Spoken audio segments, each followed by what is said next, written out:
Results आ चुके हैं। अगर आप रिलायंस इंडस्ट्रीज को फॉलो करते हैं तो ये एनालिसिस आपके लिए ही है। इस बार की कॉन कॉल से कुछ ऐसे साफ सिग्नल मिलते हैं जो अक्सर लोग मिस कर जाते हैं। तो चलिए इस कॉल की सबसे जरूरी बातें एकदम आसान शब्दों में समझते हैं। तो देखिए, पूरी रिपोर्ट पढ़ने की जरूरत नहीं है। इस पूरी कॉल में से इन्वेस्टर्स के लिए वो 3 सबसे जरूरी बातें आखिर हैं कौन सी? आइए सीधा इसी सवाल के जवाब से शुरुआत करते हैं। रिलायंस इंडस्ट्रीज की इस कॉन कॉल में 3 बातें बहुत इंपॉर्टेंट थी। चलिए एक के बाद एक इन 3 सबसे बड़ी हेडलाइंस पर नजर डालते हैं। तो सबसे पहली और बड़ी खबर आई है डिजिटल सर्विसेज से, मतलब अपने जियो से।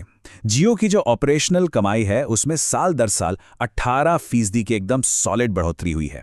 ये जो कंसिस्टेंट ग्रोथ है ना, ये इन्वेस्टर्स के लिए एक बहुत ही पॉजिटिव सिग्नल है। और ये ग्रोथ आ रही है नए कस्टमर्स जुड़ने से और डेटा का इस्तेमाल बढ़ने से। दूसरा बड़ा टेक अवे है रिटेल सेगमेंट का दमदार परफॉर्मेंस। यहां भी बिल्कुल जियो की तरह रेवेन्यू में 18% की सालाना बढ़ोतरी हुई है। फैशन हो, ग्रोसरी हो या इलेक्ट्रॉनिक्स, सभी कैटेगरीज ने बहुत अच्छा काम किया है, जो ये दिखाता है कि मार्केट में लोगों की खरीदारी अच्छी खासी चल रही है। और तीसरी जरूरी बात है ऑयल टू केमिकल्स बिजनेस की। इस सेगमेंट की कमाई में तो 21% का जबरदस्त उछाल आया। अब आप सोचेंगे ऐसा क्यों हुआ? क्योंकि इंटरनेशनल मार्केट में फ्यूल क्रैक्स बेहतर थे। आसान भाषा में कहें तो कच्चे तेल को खरीदकर उससे पेट्रोल डीजल बनाकर बेचने का जो मुनाफा है वो काफी बढ़ गया था। तो ये थे 3 बड़े टेकअवेज। अब चलिए पूरी कंपनी के ओवरऑल फाइनेंशियल परफॉर्मेंस पर एक नजर डालते हैं। देखते हैं कि इस रिपोर्ट कार्ड में नंबर्स क्या कहते हैं। तो ये हैं कंपनी के मुख्य नंबर्स। देखिए, कंपनी का टोटल रेवेन्यू 10% बढ़ा है, ठीक है, लेकिन उससे भी जरूरी ईबिटा यानी बिजनेस ऑपरेशन से हुई असली कमाई वो 15% बढ़कर 50,000 करोड़ के पार चली गई है। और सबसे आखिर में सारे खर्च निकालकर नेट प्रॉफिट 14% बढ़कर 22,100 करोड़ हो गया है। खास बात यह है कि ये ग्रोथ 5G में इतने भारी खर्चे के बावजूद आई है। ये चार्ट बहुत ही दिलचस्प है। ये दिखाता है कि कंपनी के कुल मुनाफे में किस बिजनेस का कितना हिस्सा है। इस क्वार्टर ऑयल टू केमिकल्स ने 21% कंट्रीब्यूट किया, डिजिटल सर्विसेज ने 17% और रिटेल ने 16%। इससे एक बात बिल्कुल साफ हो जाती है कि रिलायंस अब सिर्फ एक एनर्जी कंपनी नहीं है। इसके प्रॉफिट इंजन्स काफी डाइवर्सिफाई हो चुके हैं, मतलब रिस्क काफी अच्छे से फैला हुआ है। चलिए अब थोड़ा और गहराई में चलते हैं और रिलायंस के हर बिजनेस इंजन की परफॉर्मेंस को समझते हैं। शुरुआत करते हैं इनके सबसे बड़े डिजिटल इंजन यानी जियो से। जियो का सब्सक्राइबर बेस अब 50 करोड़ के अहम पड़ाव को पार कर चुका है।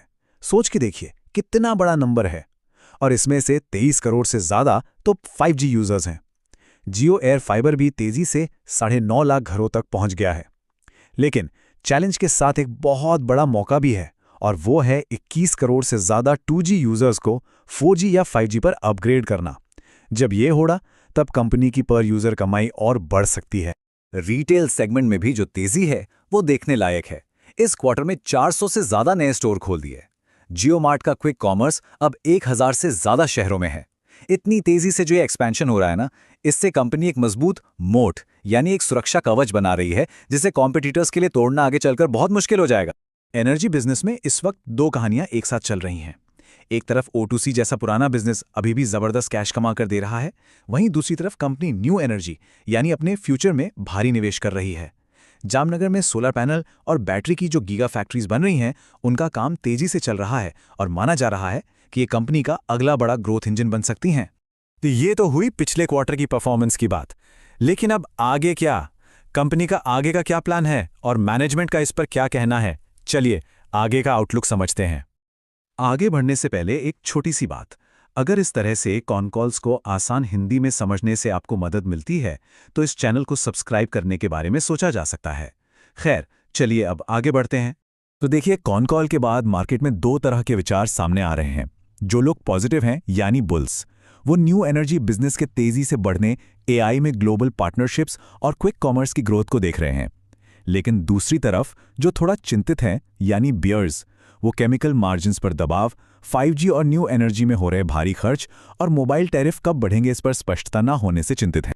मैनेजमेंट का टोन काफी कॉन्फिडेंट था, खासकर न्यू एनर्जी को लेकर। ये जो कोट आप देख रहे हैं, इसमें उनका कहना है कि वो 24 घंटे रिन्यूएबल एनर्जी देना चाहते हैं और वो भी ऐसी कीमत पर जो कोयले से बनने वाली बिजली से भी सस्ती हो। ये उनके बहुत बड़े एम्बिशंस को दिखाता है, बिल्कुल वैसा ही डिसरप्शन जैसा हमने जियो के साथ दिखा था। चलिए अब इस पूरी चर्चा को समेटते हैं और देखते हैं कि इस सबसे आखिरी सबक क्या मिलता है और एक इन्वेस्टर को आगे किन चीजों पर नजर रखनी चाहिए। तो इस पूरे विश्लेषण का सार ये है, अगले क्वार्टर में इन्वेस्टर्स को 3 चीज़ों पर खास नज़र रखनी चाहिए। पहला, जियो एयर फाइबर के कनेक्शंस कितनी तेज़ी से बढ़ रहे हैं। दूसरा, न्यू एनर्जी की गिगा फैक्ट्री शुरू होने में क्या प्रोग्रेस है। और तीसरा, जियो मार्ट का क्विक कॉमर्स बिजनेस कैसा परफॉर्म कर रहा है। ये 3 चीज़ें कंपनी के फ्यूचर के लिए अहम इशारे देंगी।